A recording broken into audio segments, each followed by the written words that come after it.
make a move and the bunny gets it. I said, put the bunny back in the box. Why couldn't you put the bunny back in the box?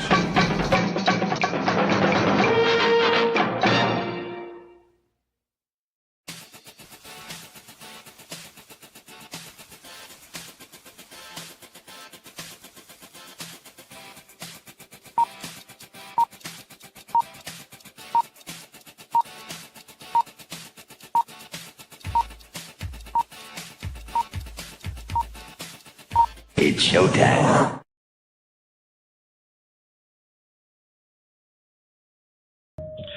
Roar. Roar. Colonel Ironside's here. 200 years I stood in the gap, fighting those who would harm my country. It was my honor, my sacred duty, so help me God. 9 times they took my life. 9 times I stood back up and made them pay. The freedom fighter and I could handle anything, but someone betrayed me. I was ambushed, made mortal, rendered powerless, and retired. They passed an amendment and made me a civilian before I left the hospital. For 50 years, I watched my country change. Watched its work while erasing me from history. The day I quit my job, I powered up and discovered they lied about that too. I'll remind them of freedom. I'll remind them of duty. I'll remind them of their oaths and who they serve. I'll remind them while I'm shoving it down their throats.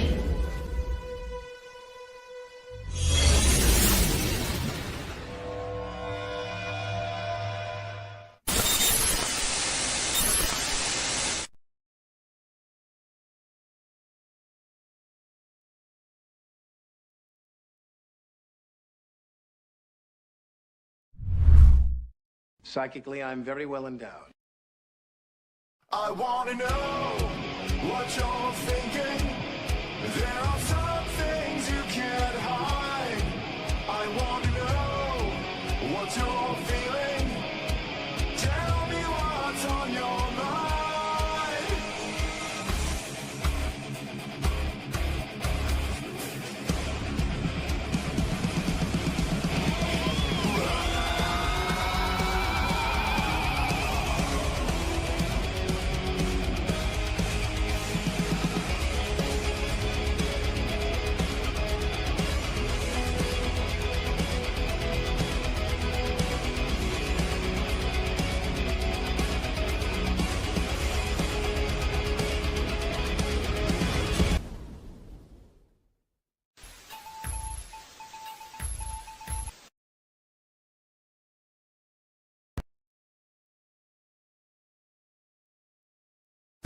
What is that thing? A glimpse of the power we face. It's incredible, but I don't know. We must act now before it's too late. All right, I'm in.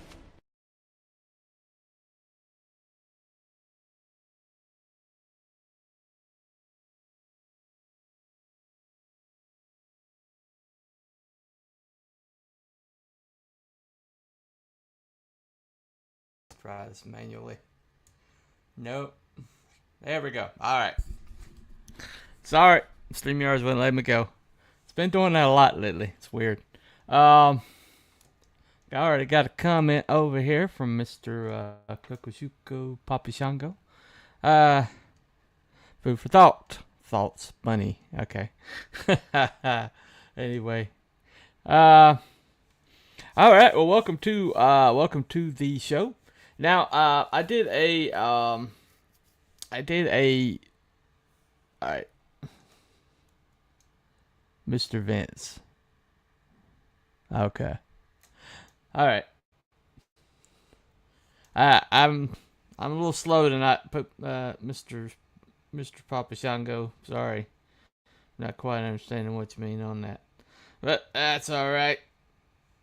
Anyway, so I did a poll right here on X, and it was what's the greatest fictional wizard of the modern age?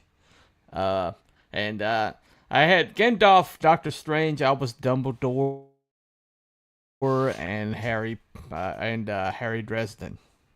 our subject for today. And Gandalf, of course, dominated with 64%. Oh, my real name is Vince. Right, Vince. That's sorry. You haven't been around a while, man. I forgot. Yeah. Gotcha. Anyway, Doctor Strange got 21%. Albus Dumbledore got 14%. And nobody voted for Harry Dresden. That was out of 14 votes. That was the result. Which lets me know that tonight's subject is a good one. So, alright. So if anybody's wondering if I know of what I speak,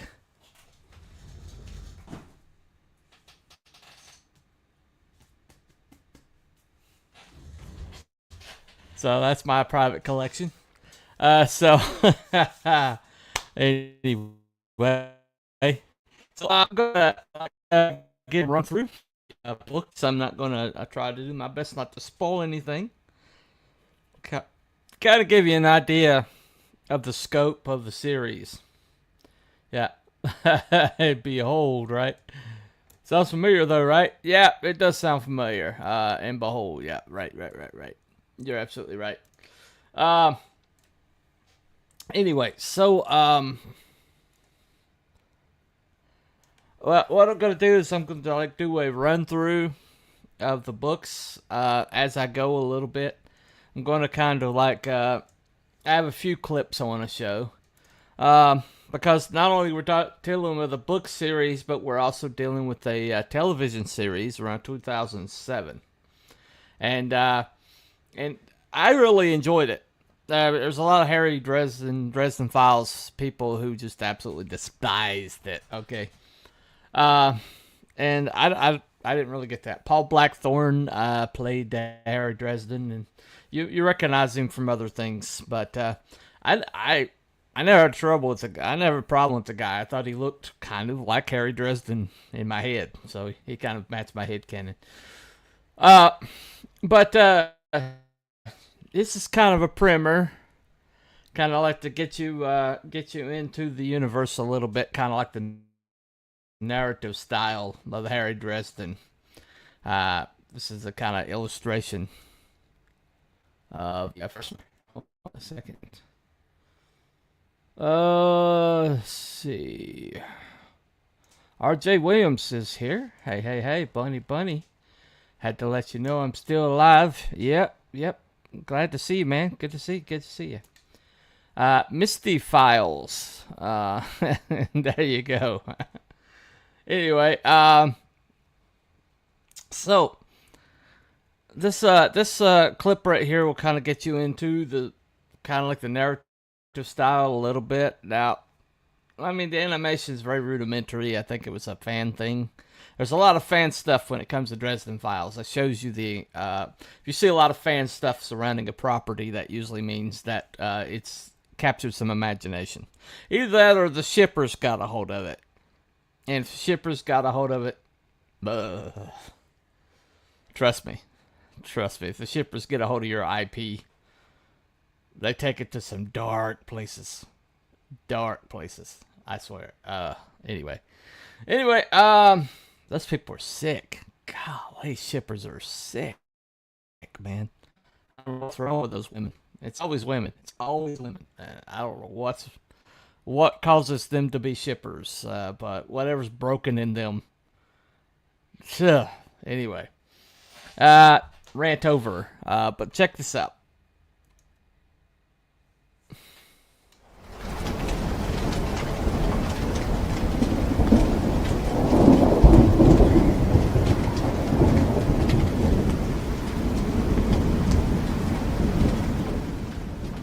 Chapter 5. McAnally's is a pub a few blocks from my office. I go there when I'm feeling stressed, or when I have a few extra bucks to spend on a nice dinner. There are 13 stools at the bar, and 13 tables in the room. 13 windows set high in the wall, in order to be above ground level, let some light from the street into the place. 13 wooden columns, carved with likenesses from folk tales and legends of the old world. Mac makes his own beer, Ale, actually, and it's the best stuff in the city. After the kind of day I had, I deserved some of Mac's ale and someone else's cooking. "Dresden," Mac greeted me when I sat down at the bar. Mac is a tall, almost gangly man of indeterminate age. He has squinty eyes and a smile that is rare and mischievous when it manifests. Mac never says much, but when he does, it's almost always worth listening to. "Hi there, Mac," I hailed him. "Been one hell of a day. Give me a steak sandwich, fries, ale." Mac said. He opened a bottle of his ale and began to pour it, warm, staring past me into the middle distance. "Harry," he said, "you were followed." I put both hands around my mug and brought a few phrases of quasi-Latin to mind. It never hurt to be ready to defend myself in case someone was intending to hurt me. "My name is Harry Blackstone Copperfield Dresden. Conjure it by your own risk. I'm a wizard."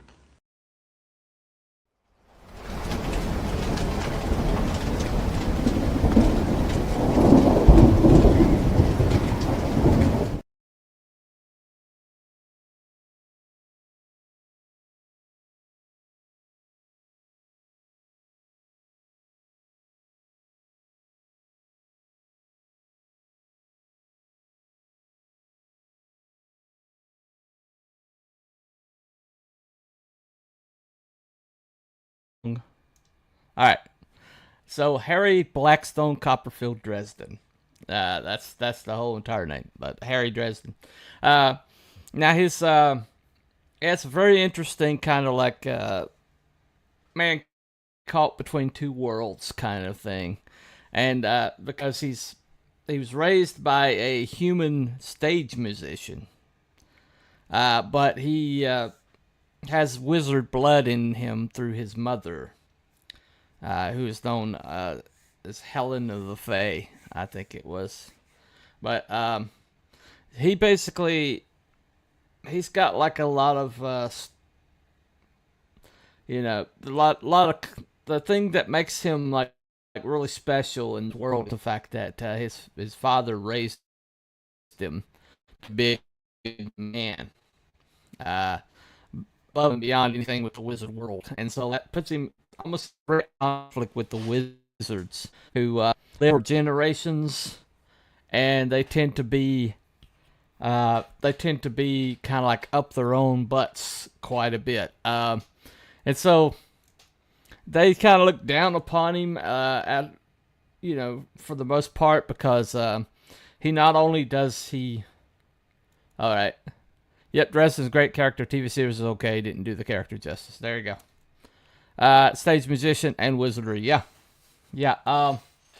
But the thing that puts him in conflict is the fact that he advertises himself as a wizard to the normal world, and the reason why he does that is because, basically, he believes ordinary people deserve to have a wizard on their side too, but the wizard world thinks that you have to be that the world, the ordinary world is just like they're there. There are no consequence, and so Harry, because self-defense, his uncle that took him in, basically out of self-defense, he wound up having to kill his uncle. Who was mother's brother, turned out to be a dark wizard, and so because of that, he has something called the Doom of Damocles over his head. In other words, he wasn't killed on the spot for doing black magic, because it did corrupt his soul, but or not sufficiently enough, and so they consider him a threat. But if he ever dabbles in black magic again, and he has his own private executioner that's just waiting for him to screw up, named Morgan. But into this, that's pretty much where you start in the series. This book right here, Stormfront. Okay. Now, what's unique about Harry Dresden series, okay, is the idea that you can set a kind of like fantasy, like straight up fantasy in a modern setting, okay? And so you have every man, you have a guy who's like, even though he's every bit a wizard as anybody else, in fact, he's a very powerful wizard, enough that it scares them quite a bit. But he's also dabbling in the regular human world. So to make the ends meet, he is taking upon himself like detective, like the noir, like Vince's noir boner he's talking about. But that whole narrative style, the whole Sam Spade, this is like if Sam Spade, you mix Sam Spade with Gandalf. And like sarcastic. It's sarcastic, great sarcasm. But this book starts out, you get to meet several people in his life. You get to meet the Morgan, Warden Morgan, who's like just waiting for him to screw up. I mean, waiting for him to screw up. Matter of fact, this first book, he almost doesn't get out of this first book because Morgan almost takes his head off. You know, no questions asked, just like, oh, you screwed up, whack. You know, I mean, and but he also he runs into something like a lot darker in this first book. And ordinary mortals can dabble into magic in this world, but they have to do some dark stuff to get into it. And so he runs across some people who are willing to do anything necessary. The McNally's, that pub, that's part of the setting. But Harry's got a very distinctive place he lives, and it's a sublet basement of a brownstone, and it's got like a trapdoor in the floor to a sub basement where he does his lab work. And along with him, what makes Harry truly dangerous, and what really gives him an advantage, is the fact that he has Bob. And Bob is he's a fey entity. Okay, if you know anything about fairy, you know he's actually kind of like a immortal being, more like a spirit. But Bob has absorbed like more spell knowledge than any other being on the planet. And so Bob is like an automatic, you know, library of arcane knowledge. And they don't know he has Bob, because his dark wizard uncle had Bob. And Bob basically switched sides. It's the only reason why Harry is still alive. But he has Bob. And Bob's like just a repository. And so what Harry doesn't know, Bob can tell him. And so essentially it's like having a private... There you go. Bob is Google for spellcraft. Yeah, exactly. But they don't know that Harry has Bob. If they did, he would probably be murdered. Morgan would probably take his head off if he knew he had Bob. But Bob gives him an advantage, okay? That and the fact that Harry might be potentially one of the most powerful wizards alive. And so there's a lot of people that want a piece of Harry, including some fey entities, which we'll find out about later. But Harry also, the thing that makes Harry good, that kind of another advantage Harry has, is he wasn't raised with the wizards. He was raised with a humble, hardworking stage magician dad, who taught him respect, taught him honesty, and taught him that nobody is beneath you. And so other wizards see other don't take advantage of like the smaller fae or smaller creatures or creatures of the night, or monsters or people like that. And Harry makes friends with these people, makes friends with the lower entities that the wizards overlook, and because of that, he has allies that the wizards aren't even paying attention to. And so this first book is a really good first book, but you don't really get. Oh, by the way, Karen. I have to talk about Karen. Karen is kind of his love interest, little tiny blonde-haired lady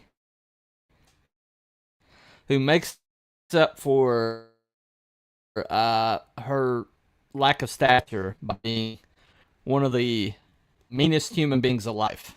And she doesn't girl boss anything. She trains extremely hard because she knows she has a physical disadvantage, and she also she's training weapons, she's training in martial arts. But she also don't trust the Karen, right? Well, you can trust this Karen.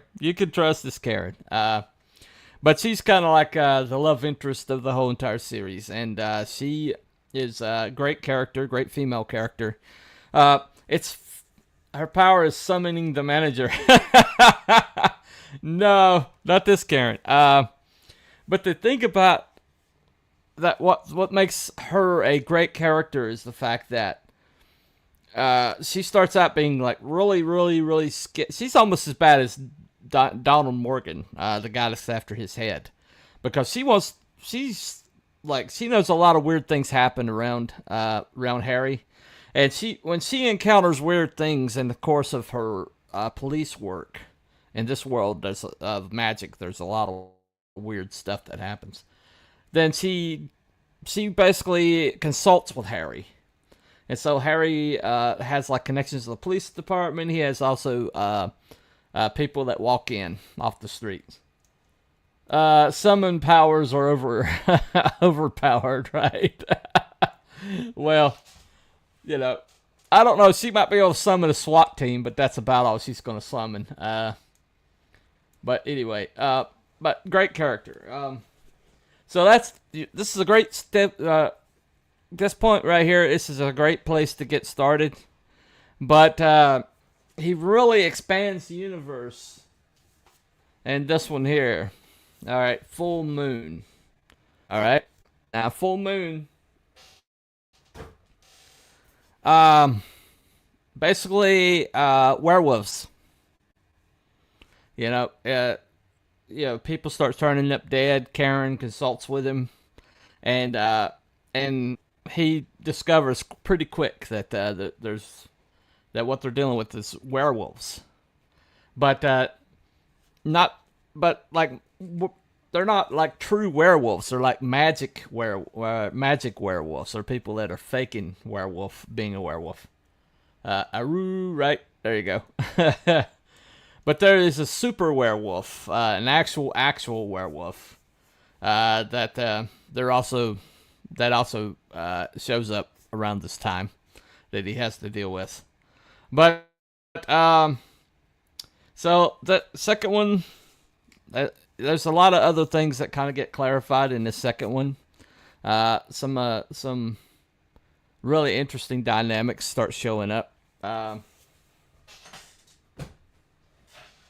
then you got to the third one, Grave Peril. Now this one he has to deal with vampires. So this one he has to deal with vampires. In this world, there's like different courts of vampires. The vampires that we're familiar with, or like the lore that we're familiar with, lycanthropy, right? There you go. But the vampires we're familiar with are like they're called the Black Court. Okay, the undead vampires that sleep during the day, and they're sensitive to religious art, things like that. And they're also powerful and strong and fast. And they also turn people by drinking their blood or whatever. Those are the Black Court vampires. But he also has two other courts of vampires. The red courts, which are kind of like the vampires that turn into gigantic bats. And they're like shapeshifters. And they're like really sexy until you see them in their true form. And it's like, whoa, you know. But this one, primarily he's dealing with he's dealing with the vampires. But it starts out with a ghost story. He's dealing with ghosts being showing up and being agitated. He doesn't know why. Then he also deal with there's a third group of vampires. They're called the White Court. And the White Court are what you would call what would you call them? Succubus. The succubi. They basically are the sexy, absorb life force through your through skin contact, and they're involved in a lot of that stuff. But he runs into one named Thomas, who has a really strange kind of like connection to him. He doesn't understand. I'm not going to spoil it who Thomas is, but that's part of it. But anyway, so this one deals with kind of like vampires. So what we got so far? We got rogue wizards, got vampire werewolves, and now we got vampires. Okay. So that's just the first three. That's just the first 3 books. Okay. And then we get to Summer Night, and now he's dealing with the Fae. Okay. So now he's dealing with the Fae, which is the Unseelie and the Seelie Fae, the Summer Court, the Winter Court. It's kind of like a Celtic lore, whatever. Turns out that his mother had deep connections with the Fae, and so he winds up getting pulled into something. And this is a really good one. But this starts out kind of like a murder mystery because somebody has murdered somebody from the Summer Court, and he's got to basically the Winter Court is like. You either solve this or it's your ass. And so that's basically a murder mystery, this one. But it's also dealing with the Fae, dealing with the magic users on that level.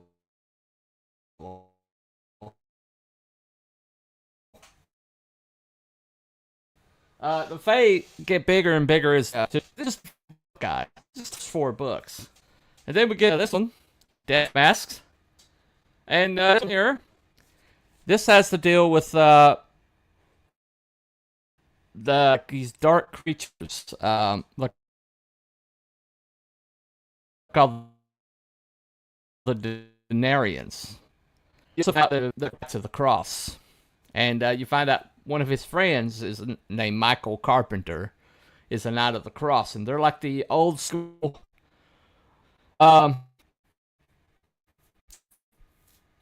I guess you would call them kind of like the Crusaders, kind of like that.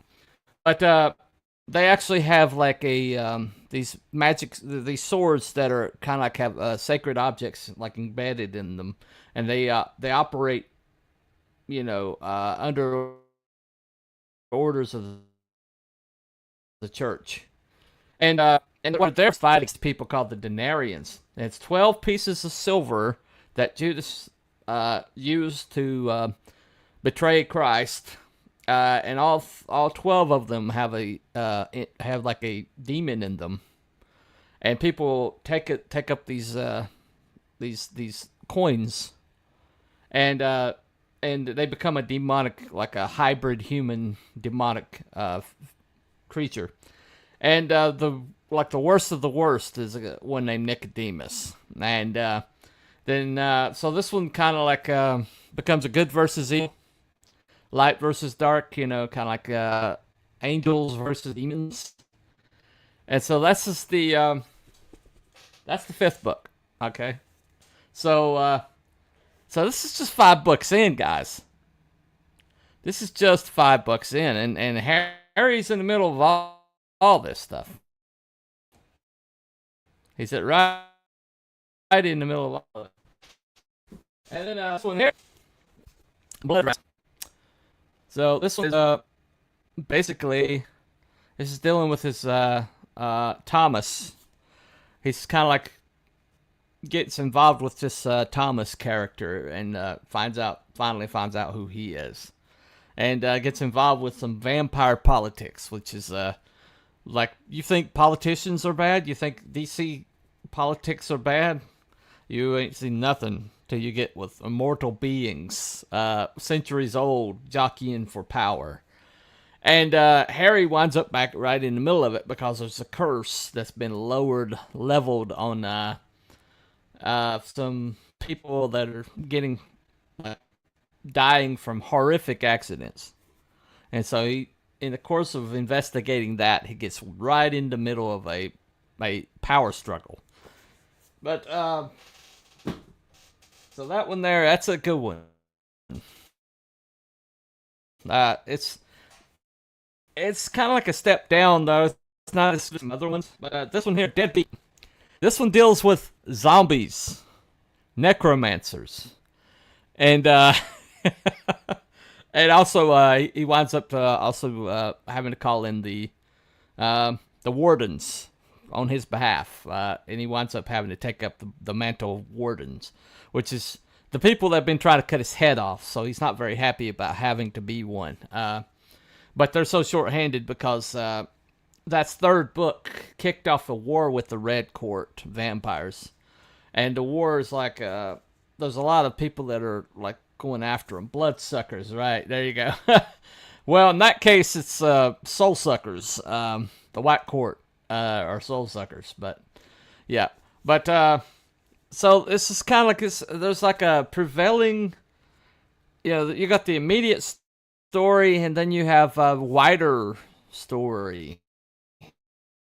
And this one here, there's a bunch of necromancers trying to take over, and basically the person that who's like orders that they're following happens to be Bob's old boss, and so he's got to deal with Bob, maybe going bad, which is very terrifying. Soul drinkers, right? Yeah, right. Yeah. So this one here, this is if you like zombie stories, necromancy, things like that. That's just book 6 right there. This is one of my favorite, actually. This is one of my favorites. Meanwhile, there's a coroner, a night coroner named Butters, who Jim Butcher has often said is kind of his stand-in. It's his way of writing himself into the books. And when they did the television show, Butters was played by Jim Butcher. And so it's kind of funny because he put himself in the series using this character named Waldo Butters. And it's part of the tapestry of this series, okay? It's all these minor characters, and you come to love these minor characters just as much as you do Harry or anybody else. Because Jim can write a minor character maybe better than anybody I've ever seen. It's just a tapestry, and then it builds. You got characters that kind of float in and out, and then you got characters that show up a lot, like Mac from McNally's. Butters becomes Captain Chaos. Well, let's just say that Butters kind of gets put through his paces in the course of the series. I'll just say that. But Butters is a cool guy. He's a big polka aficionado, and believe it or not, that comes in handy. All right. So this one here, this is proven guilty. Okay. So this one here is he has to basically, the big thing that's hanging over his head, the doom of Damocles. He, as a warden, he has to deal with the situation where somebody gets in over their heads using magic, and it turns out to be somebody near and dear to him, and so things get awkward. Okay. but the very important character for the rest of the series kind of shows up in this one. She's been in the series all along, but this one she kind of gets upgraded to being like really, really important. So okay, I might be thinking of the wrong Butters. He doesn't move to South Park, Colorado. No, he doesn't. That's the wrong Butters. This is Waldo Butters from the Harry Dresden series. So, as a matter of fact, I know for a fact that Matt and Trey love Harry Dresden series and probably got that name from Harry Dresden. That have the Harry Dresden series. Anyway, I mean, it's just shocked me that nobody voted for Harry Dresden, and that. I mean, I just don't think people. This series is so damn good. I mean, it's an amazing series. And there's like 18 books of it. And he's closing in on finishing the series out, so it's not like a Game of Thrones situation. But Proven Guilty is actually the first book of the Dresden Files series I read. And after I read this, I was like, holy crap. And I went to Barnes & Noble and cleaned them out. I bought like everything they had, and I went reading through, just burning through them. And then I found the series, and the series was real good too. So, yeah, White Knight. So this is going right back into dealing with the White Court again, and Laura Wraith. The succubus, who basically, she really bothers him on a very important level. He knows she's scary, he knows she's a bloodsucker, and he knows she wants to suck his soul out, but she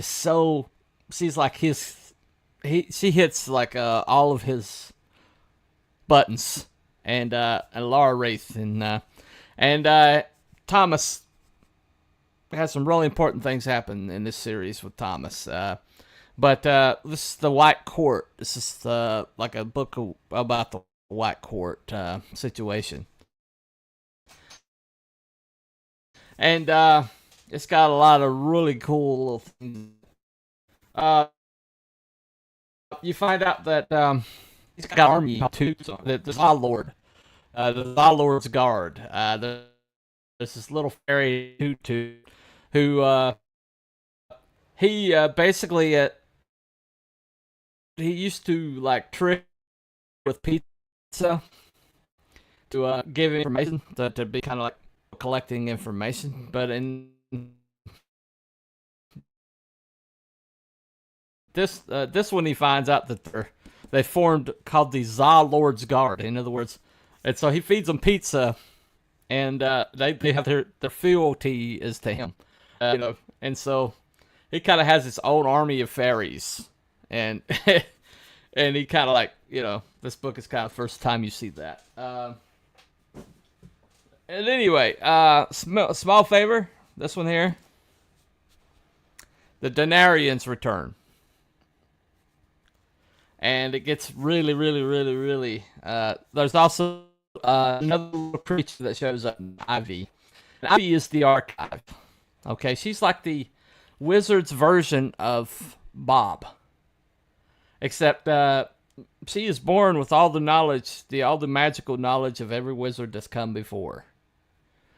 And but her mother was supposed to be the archive, but her mother committed suicide, and it passed down to this little girl.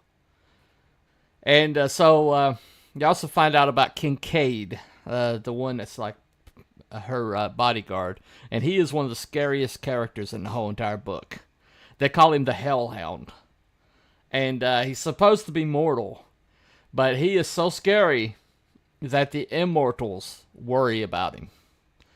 But he protects Ivy, is her name, and Harry is the first one to treat her like a little girl. Everybody else treats her like an archive or whatever, like a human. And but the Denarians want control of her, and so Harry has to save her from the Denarians. This is one of my favorite ones because the Billy Goat's Gruff show up in this one, and there's a heck of a twist in it. It's just hilarious. But the Gruffs turn out to be pretty serious. They turn out to be pretty serious. But anyway, this is one of my favorite ones. Small favor. Now, Turncoat. There's a lot of people. There's a lot of like betrayals that are happening within the wizard court, and the red vampires have been getting a lot of inside information, and in this one you find out who's been feeding the information, and but they bring Harry in to investigate because a senior council member is murdered. And so it's like another murder mystery, but they bring Harry in to investigate because they acknowledge that Harry is the only one that has investigation skills. And so this is like a murder mystery, and a lot of things get like clarified in this one. And anyway, this is a really good mystery on this one. Now. I'm going to stop at this one here. Because this is the... after this one, the series goes in an entirely different direction. This is like the one that changes everything. And tell you much more beyond this one would spoil the series ongoing. Because so much happens in this one that changes everything. I mean, the book, the title, it was really legitimate. And so I'm not going to tell you much, anything beyond this one. But this one here, this is like, a lot of people jumped off. A lot of people thought that the series had kind of like changed so far that they could no longer follow it after this. But then he also picked up new people. And after this one, the more intimate stories kind of gave way to bigger, grander arcs. And the storytelling really expanded. And a lot of things that you were familiar with, you were comfortable with, change after this one. Now, some people, this is a jumping off point. Some people think that he just went to another level after this one. But there's really nowhere in between after this one. So those are the books.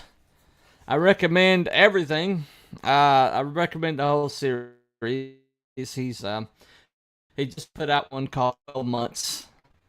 The next one, Mirror, is going to be the finale. I haven't gotten 12 Months yet, but I've gotten everything up to there, as you can see. I went to hardcover after a while. I just couldn't wait for things to hit paperback. After all, the Skin Game, I did get in paperback, but for the most part, I got everything in hardcover from that point on. And I'll probably get 12 Months in hardcover. Heck yeah, knowledge is power. Right, yeah. Well, if you're curious about the television show, right now, you can just watch it all today. I think there's 12 episodes, maybe 10. I think there's 12. I think there's 10 that originally showed on television, and there's 12 that actually had the can. And the first season's a complete arc. And so it's really good. I enjoy it. I go back and rewatch it all the time. I actually did a Is It Good on it before on my channel. But here is the here's the opening. There you go.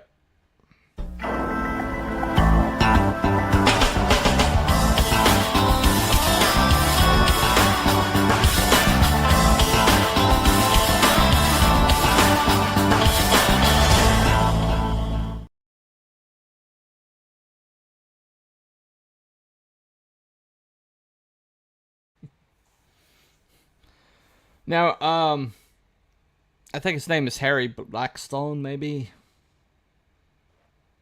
I'm not sure what his name is, but that particular actor, you've seen him in a lot of stuff. He's a good actor, and he's tall enough to be a Harry. Harry is tall and gangly, so he's probably built more muscular than Harry is supposed to be.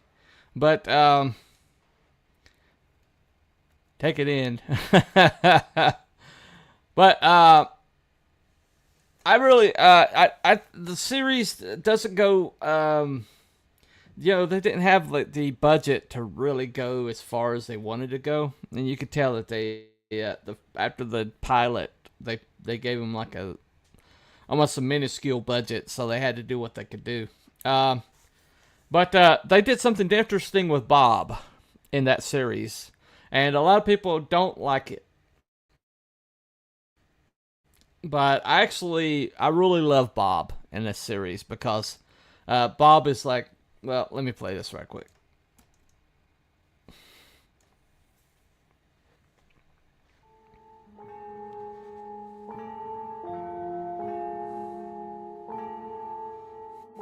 Uncle Justin, is that real? That, Harry, is your new teacher. His name is Rothbard of Bainbridge.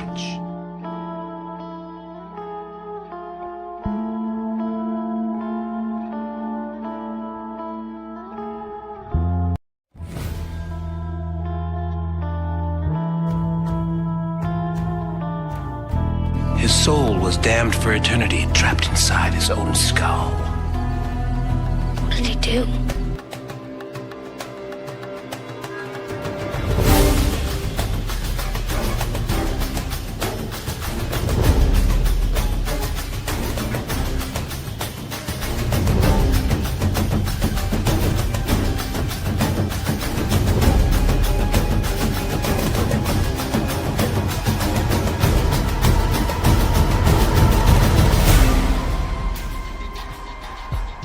Rothbard of Bainbridge, I summon you.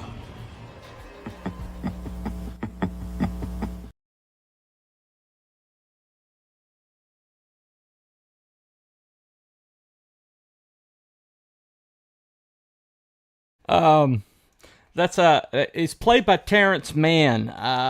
He's pretty much big on Broadway. He was Rum Tum Tigger in the Cats, the original Cats cast. But don't hold that against him. Don't hold that against him. But he's really funny. He's really good. He's really sarcastic, and he has in the books, Bob kind of like reading for him like literature is the same as reality, and so he likes romance novels, and he's a bit of a horn dog. But they kind of like did something similar to that. This Bob actually is a romantic. As a matter of fact, that's how he got in trouble. That's how he got cursed into the skull. Was that failed romance or whatever? Fell in love with the wrong woman. But in this one, he's kind of like he's a big soap opera guy, and he's always like Harry has to leave the soap opera alone so Bob can watch it. Hold on a second. Anyway. Come on, StreamYards. Let me see it. Anyway. There we go. I remember seeing and hearing about Dresden Files in the media. Part 1, right? Well, they pushed it. It was weird. It's a Sci-Fi Channel show, okay? And Sci-Fi had a bad tendency to get really good IPs and advertise the crap out of them, but then give them a minuscule budget, and then yank them almost immediately. I mean there's a whole graveyard of really incredible shows that were on Sci-Fi Channel that didn't make it past the season, or even didn't even make it to a season. And then you watch them now, and they're just like, holy crap, this was good. But they Sci-Fi Channel just didn't know what they had, and they didn't commit to anything. But they would grab these great IPs like Dresden Files, and then they wouldn't commit to it enough money for them to do what they could possibly do. Good news is that Jim Butcher is involved with a possible series that's coming to streaming very soon. Hopefully, it'll be more. They'll have a bigger budget, and they'll let him do more of what what the series is capable of. Let me see here. He's a wizard, right? Yep. He's a wizard. Yep. And there you go. Oi, you what? Okay, there you go. You went kind of Cockney on us there. But anyway, so the reason I do these shows, if you go back and you look at what I'm doing with these Bunny is thinking about, is I am doing my best to give you guys like some of the best, the creme de la creme of what I've found. Okay, and this series, the Dresden Files, was Jim Butcher was in school for creative writing, and he was basically told to write his own version of Laura K. Hamilton's Anita Blake series. Now, I've talked about Anita Blake series. That Anita Blake was an incredible series, and then somewhere along the line, she just took a left turn into smut. I mean, so much smut. I mean, sex scenes that lasted over a chapter. Okay, I mean, way over the board. But up to that point, and I always put the demarcation around Obsidian Butterfly. The Anita Blake series was really good. It was like it took it inspired a lot of people. Like I have a Kim Harrison series over there that's basically inspired by Anita Blake, and it's better. It's better than the Anita Blake series, in my opinion. That little kid goes up to him and says, "Oi, you what?" Oh, okay. Gotcha. All right, I missed that. And Dresden Bro is like, nah, dog, you're tripping. Okay. All right, gotcha. I missed that. But the reason why I'm trying to kind of like give you guys something to read is because there is so much good fiction out there, and we don't talk about it with each other. We don't share these things that we found with each other. Dresden Files has got a huge fan base. It's got graphic novels. It's got this television show. It's got another streaming show that may be coming out. I don't know how far along in production they are. And it's got fan movies, fan fiction. You know, I mean, it's now the fan fiction. You have to be careful with fan fiction, because I found that the television fan fiction is smuttier than the Now, some of the book fan fiction wants to pair up Harry with Thomas, who happens to be a white court vampire and like a sex on a stick. And so, anyway, like I said, shippers. My gosh, I don't know what's wrong with these women that write shipping stuff. I mean, there's something seriously wrong. Seriously wrong. I mean, golly. I might be misremembering. No, probably not. Anyway, so all these books are available. They're available in your local bookstore. I've got mine out of Barnes & Noble. They're available used. I'm pretty sure they'll be available used. The audiobook is narrated by James Marsters, Spike from Buffy the Vampire Slayer, a great actor, and he does a great job. It's one of the more enjoyable audiobook series that I've got in my library. But the audiobook series is very enjoyable, very well done. And you get this television show that's free on YouTube, and it's enjoyable. I mean, it's really enjoyable. It has one episode that has like a twist in it that is really, really good. The twist is like really good. It's one of the best episodes of television I think I've ever seen. Writing wise. And it's very good. I believe Nelson Mandela Dimension.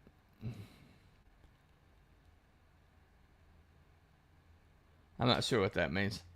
Buffy. Okay. All right. Gotcha. Oh, you mean the Mandela Effect. You mean the Mandela Effect. Gotcha. Sorry. For those who don't know, the Mandela Effect is so many people thought that Mandela died, that when he was discovered to still be in prison, a lot of people in the world were absolutely shocked because they had a very distinctive memory of him dying in prison. And it's a really strange thing. It's almost like a collective, when there's when you have like a collective, everybody thinks that something's a certain way, so clearly that it like alters their memory. Well, the Mandela Effect is. It's just Vince over there being cute. But all right. But anyway, so check this out. If you like Gandalf, if you like Doctor Strange, if you like Harry Potter series,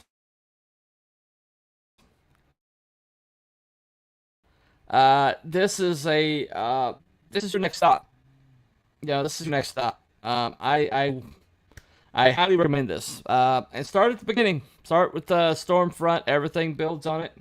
But you can pick up any book out of the series, and it's entertaining. I mean, I started out at book 8, Proven Guilty. I started out with book 8. Got it at the library. I didn't even buy it. I just got it at the library. But then I made sure I got the rest of them. This is a very enjoyable series. Got incredible characters, incredible world building. It's very well written from top to bottom. Harry is one of the best characters in modern literature. I mean, highly, highly recommend the series. Bunny rating, there might be some books that are more like a 4 or 5 bunny rating, but the series overarching, the quality, enjoyability of it, it's a solid 6 character series. And for those of you who were voted in my poll, and Gandalf is awesome, Doctor Strange and Albus Dumbledore are awesome, but you really should know about Harry Dresden. Get on it. If the series comes out, the streaming series comes out, and it's any good, he's gonna be. You're gonna know that name pretty quick. But anyway, so that's just been Bunny thinking. I've been thinking about Harry Dresden, the Dresden Files today. So I hope that you pick up that series and enjoy it as much as I have. I just want to bring some joy to the world, guys. That's what I'm here for, to share the enjoyment that I have found in my expensive library, So, if you got something that you think I should read, feel free to, hit me up on X. I'm telepathic Bunny on X. Just, hey, it's a series you might need to check out. I'm always looking for those. I usually will read a series until it goes off the rails. and I'll get every book in it. So that's been Coop from Telepathic Bunny Comics. I will see you next time. So follow the White Rabbit, everybody. Hopefully we'll have something for you on Thursday. We'll find out. But bye, everybody.